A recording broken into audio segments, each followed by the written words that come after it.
Tama ba? Durian yan, di ba?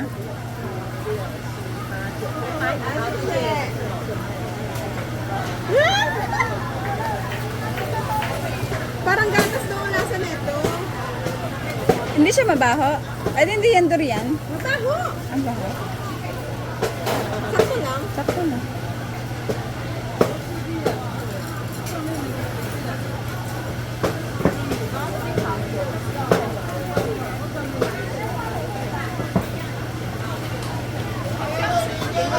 Be, ang tikim isang kagat tapos magsasalita ka, be, kung anong lasa.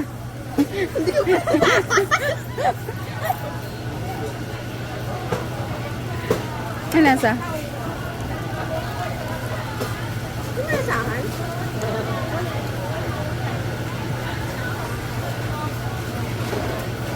Kabilasang gatas daw eh. Matamis-tamis naman. Hinahanap ko kung anong kagaya niyang prutas.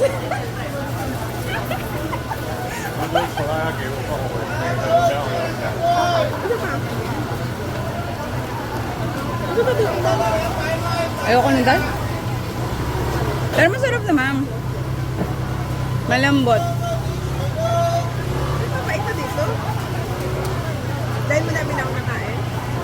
Hindi Hindi na, si ate sa akin.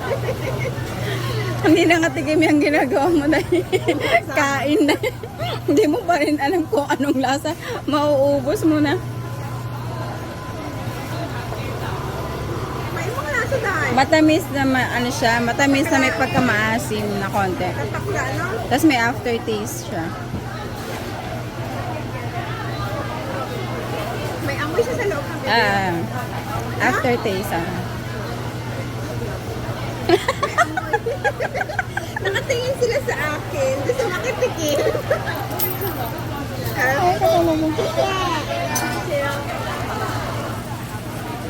May amoy niya. Ganitong lasa ng durian na Kahit- candy. Kahit pag nasa loob na ng bibig mo, no? Tao na tayo, nakatikim na tayo. Yung pamangkin ni Ate Jane, favorite ko. Ganun pala kalambot yun, no? At pala pinili ko si Ate Jane. Favorite niya ni Ate Jane eh. Papayag pa ba silang isa? Ba walang isa yata eh?